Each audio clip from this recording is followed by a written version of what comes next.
दोस्तों, इमेजिन करो, आप सुबह उठते हो, किचन में जाते हो, चाय बनाने के लिए गैस जलाते हो और अचानक गैस सिलेंडर खत्म। आप सोचते हो कोई बात नहीं, पेट्रोल पंप से सिलेंडर रिफिल करवा लेंगे। लेकिन व्हेन आप बाहर निकलते हो तो आपको दिखाई देती है लंबी लंबी लाइनें, पेट्रोल पंप के बाहर लोगों की भीड़, न्यूज चैनल्स पर एक ही खबर, petrol shortage, gas cylinder shortage, fuel crisis. और कारण क्या है? ईरान और अमेरिका के बीच वॉर टेंशन। अब आप सोच रहे होंगे, भाई ये वॉर मिडिल ईस्ट में हो रहा है, तो इंडिया में गैस सिलेंडर और पेट्रोल शॉर्टेज क्यों? Great question. लेकिन असली सवाल इससे भी बड़ा है। अगर यह कॉन्फ्लिक्ट बढ़ता है तो क्या पेट्रोल प्राइस 200 रुपये प्रति लीटर तक जा सकता है? क्या गैस सिलेंडर प्राइस 2000 रुपये से ऊपर जा सकता है? और सबसे इंपॉर्टेंट, क्या यह क्राइसिस कुछ लोगों के लिए फाइनेंशियल डिजास्टर बनेगा या कुछ स्मार्ट लोगों के लिए वेल्थ अपॉर्चुनिटी? आज इस वीडियो में हम बात करेंगे ईरान अमेरिका वॉर का इंपैक्ट, इंडिया में फ्यूल सप्लाई का रियल सिचुएशन, गैस सिलेंडर और पेट्रोल शॉर्टेज का रिस्क, और सबसे इंपॉर्टेंट, आप कैसे स्मार्ट फाइनेंशियल डिसीजंस लेकर इस क्राइसिस से प्रॉफिट भी कर सकते हो। लेकिन शुरू करने से पहले एक छोटा सा सवाल, अगर पेट्रोल प्राइस अचानक 200 रुपये प्रति लीटर हो जाए तो क्या आपकी लाइफस्टाइल सरवाइव कर पाएगी? सोचिए और वीडियो को एंड तक जरूर देखना, क्योंकि अंत में मैं आपको बताऊंगा एक ऐसी स्ट्रैटेजी जिससे स्मार्ट लोग एनर्जी क्राइसिस में भी पैसा बनाते हैं। ईरान अमेरिका वॉर क्यों इंपॉर्टेंट है? सबसे पहले सिचुएशन समझते हैं। ईरान दुनिया के सबसे बड़े ऑयल प्रोड्यूसिंग कंट्रीज में से एक है और दुनिया का लगभग 20% ऑयल सप्लाई एक छोटे से सी रूट से गुजरता है। इस रूट का नाम है, अगर इस रूट में कॉन्फ्लिक्ट हो जाए तो global oil supply instantly disturb हो सकती है। अब इमेजिन करो, अगर शिप्स ऑयल लेकर बाहर ही नहीं जा पाए तो दुनिया भर में क्या होगा? सिंपल, ऑयल सप्लाई कम, डिमांड वही, result prices explode.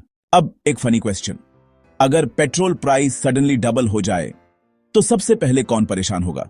Answer simple है, कॉमन मिडिल क्लास। लेकिन स्मार्ट इन्वेस्टर्स मुस्कुराएंगे।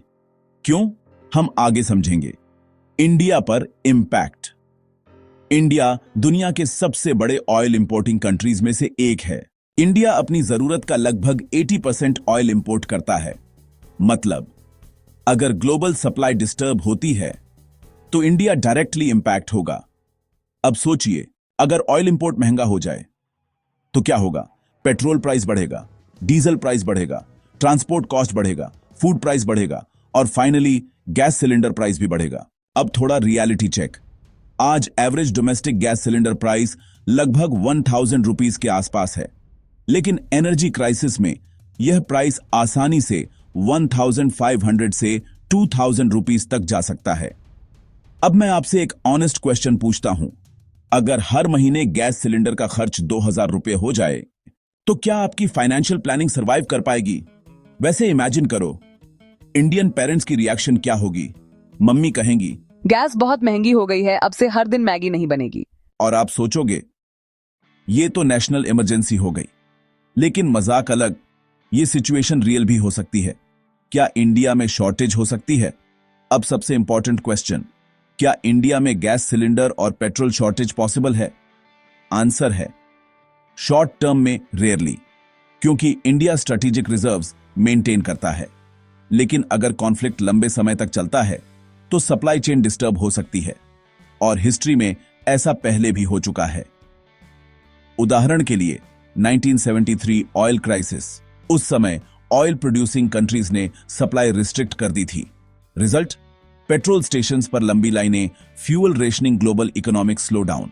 अब सोचिए, अगर वैसा सिचुएशन फिर से हो जाए तो दुनिया कैसी दिखेगी? लेकिन यहां एक ट्विस्ट है, एनर्जी क्राइसिस हमेशा डिजास्टर नहीं होता। कुछ इंडस्ट्रीज ऐसे समय में मैसिव प्रॉफिट्स बनाती हैं, और अगर आप स्मार्ट हो तो आप भी इनडायरेक्टली फायदा उठा सकते हो। लेकिन कैसे? अब हम आते हैं सबसे इंपॉर्टेंट पार्ट पर। अगर ईरान अमेरिका वॉर से ऑयल क्राइसिस बढ़ता है, स्ट्रैटेजी 1, एनर्जी कंपनीज जब ऑयल प्राइसेस बढ़ते हैं तो सबसे ज्यादा प्रॉफिट किसे होता है? ऑयल कंपनीज, जैसे Saudi Aramco, Exxon Mobil. Strategy 2, alternative energy.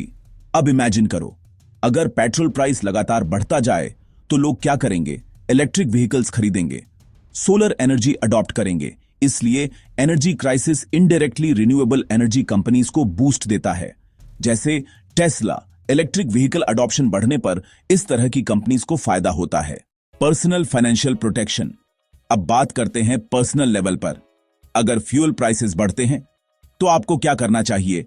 First, emergency fund maintain करो, कम से कम। सेकंड, ट्रांसपोर्ट डिपेंडेंसी कम करो, कारपूलिंग ये सब फ्यूल कॉस्ट रिड्यूस करते हैं। थर्ड, इंपल्स स्पेंडिंग कम करो। क्राइसिस में सबसे बड़ी फाइनेंशियल मिस्टेक होती है पैनिक स्पेंडिंग। वैसे एक इंटरेस्टिंग ऑब्जर्वेशन, जब पेट्रोल प्राइस बढ़ता है तो सडनली लोग वॉकिंग शुरू कर देते हैं, जिम मेंबरशिप कैंसिल और फ्री कार्डियो शुरू। तो हेल्थ भी इंप्रूव और मनी भी सेव। दोस्तों, हिस्ट्री हमें एक इंपॉर्टेंट लेसन सिखाती है। क्राइसिस हमेशा दो तरह के लोगों को बनाता है। पहले, जो पैनिक करते हैं और फाइनेंशियल डैमेज झेलते हैं। दूसरे, जो सिचुएशन समझते हैं और अपॉर्चुनिटी क्रिएट करते हैं। ईरान अमेरिका टेंशन जैसी ग्लोबल इवेंट्स हमारे कंट्रोल में नहीं है, लेकिन हमारी फाइनेंशियल प्रिपरेशन हमारे कंट्रोल में है। अगर आप स्मार्ट प्लानिंग करते हो तो एनर्जी क्राइसिस भी आपको फाइनेंशियली स्ट्रॉन्गर बना सकता है, लेकिन अगर आप अनअवेयर हो तो वही क्राइसिस आपकी सेविंग्स डिस्ट्रॉय कर सकता है। इसलिए नेक्स्ट टाइम जब न्यूज में सुनो ऑयल प्राइसेस राइजिंग, तो सिर्फ डरना मत, सोचना और स्मार्ट फाइनेंशियल डिसीजंस लेना। क्योंकि वेल्थ हमेशा उन्हीं लोगों के पास जाती है जो अनसर्टेनिटी को समझते हैं। और दोस्तों, अगर फ्यूचर में पेट्रोल प्राइस सच में 200 रुपए प्रति लीटर पहुंच गया तो कौन सी इंडस्ट्रीज एक्सप्लोड करेंगी और कौन से इन्वेस्टमेंट्स सबसे ज्यादा रिटर्न देंगे? इस टॉपिक पर मैं अगली वीडियो में डीप एनालिसिस करने वाला हूं। तो अगर आप चाहते हो फाइनेंशियली स्मार्ट डिसीजंस लेना और ग्लोबल इवेंट्स को वेल्थ अपॉर्चुनिटीज में कन्वर्ट करना, तो चैनल को सब्सक्राइब जरूर करना, क्योंकि यहां हम सिर्फ न्यूज नहीं, फाइनेंशियल इंटेलिजेंस बिल्ड करते हैं।